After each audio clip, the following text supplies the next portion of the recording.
Hello friends, welcome back. I'm going to show you some more architecture-y, minty fresh goodness. I'm going to start off showing you the non-Oculus Rift version and then go on to the Oculus Rift version.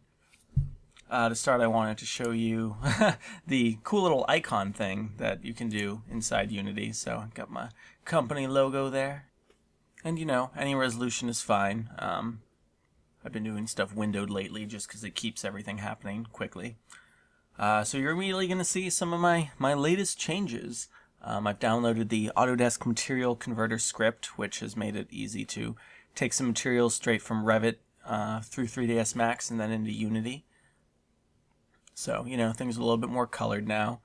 Left and right arrow keys are still doing the same thing, but you might notice the heads are kind of different because, you know, I've got some real human bodies there skinned and rigged onto a biped. And then I kind of ripped the skin off the biped and replaced my seat block with it. So we got some quote-unquote average people sitting around looking at their legs. And yeah, I added some lighting controls. You'll see it in a little bit, but I got really excited about these spotlight flares, which, you know, you can really only enjoy from a few select seats, but, you know, it kind of messes with some of the textures on the walls. So it's an on and off thing. Anyway, so I've got some buttons now, some hotkeys that'll move you to the orchestra, the side boxes, the parterre, and the balcony. And those are, as you might guess, O, S, P, and B, respectively. The other thing I added was page up and page down. We'll skip forward or backward 10 views, just another way to move quickly through the model. So yeah, so you can't see the flares right there. I will have to look into that. But the lights are coming from approximately where the actual lights would be. But yeah, so this is the, you know, the flat, super usable version that anyone can use. It's kind of fun that I've, you know, by the nature of wanting to take advantage of the Oculus Rift, I've ended up teaching myself Unity, which I've wanted to know for a while anyway. And of course, you know, I don't need to be using the Oculus Rift. I can also just make it flat. So there's the front. I took the stage extension away, so this is actually slightly different. Also, got someone on stage. There we go. There's the flares. Hello, flares. That just makes me happy. I don't know why. Scary yellow monster guy. Clipping planes are working okay.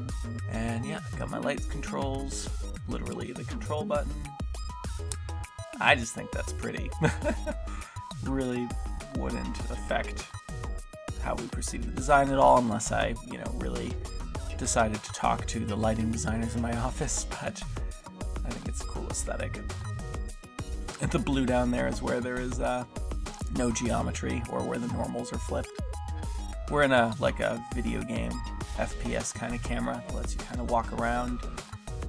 You can even jump. Oop, and it looks like I did not add any kind of collision detection on the stairs.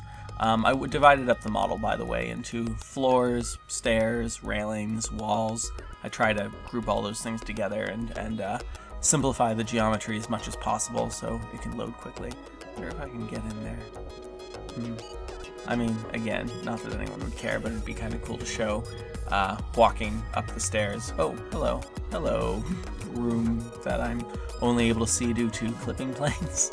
Yeah, again, we're taking the Revit model and, you know, I'm not deleting everything, so get some extra geometry in there that no one's even going to see. Oh, I can get down those stairs. Maybe I'm too fat. Well, I can jump. There we go. Looking around. How's everybody doing? We're just going to hop right over to the Unity file. Here's those spotlights. I kind of grouped them together.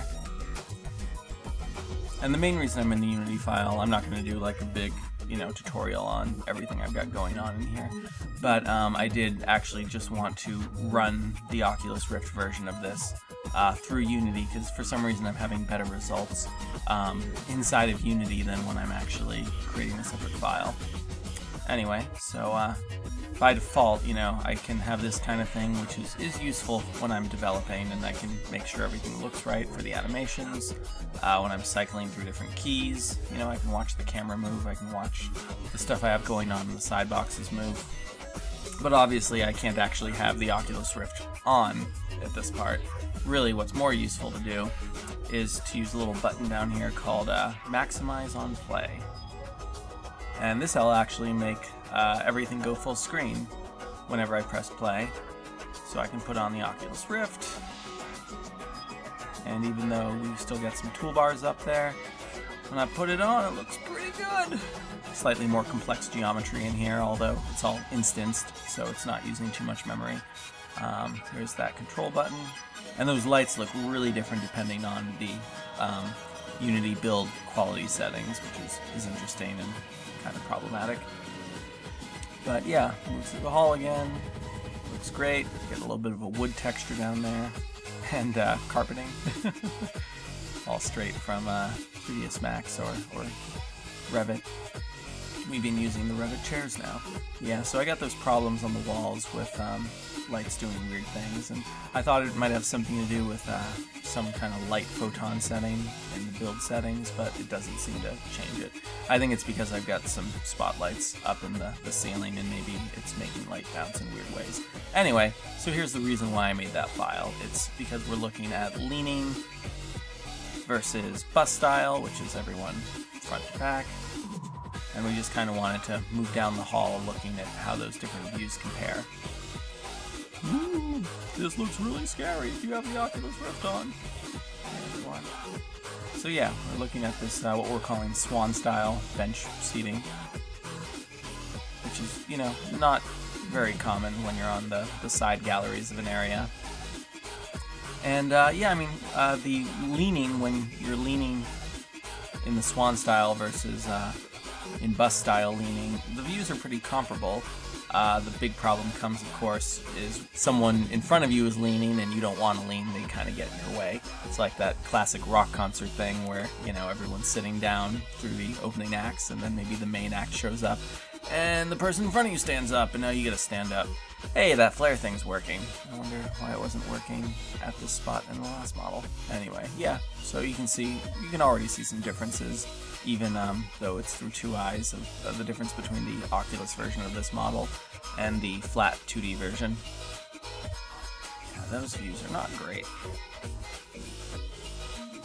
And you notice we've got the stage extension on this model. Anyway, so that's the update. We got some materials, we got some fun lighting things, added some, you know, keyboard shortcuts to move through the hall a little bit quicker, and we got a couple stage views.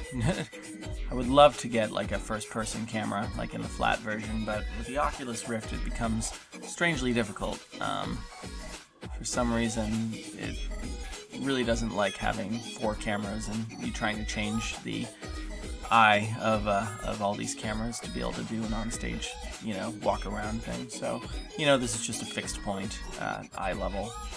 And, you know, I like that flare effect, so just gonna have plenty of that. So anyway, that's it for now. It's kind of fun going through this process, you know, learning a little more coding, learning how to fine-tune the model. Thanks to the user who helped me figure out my clipping plane issue. And see you next time. I wonder what I'll have next. Probably dancers on stage, doing more than just jumping. Ballet dancers, though. Not like, you know, other dancers. Bye!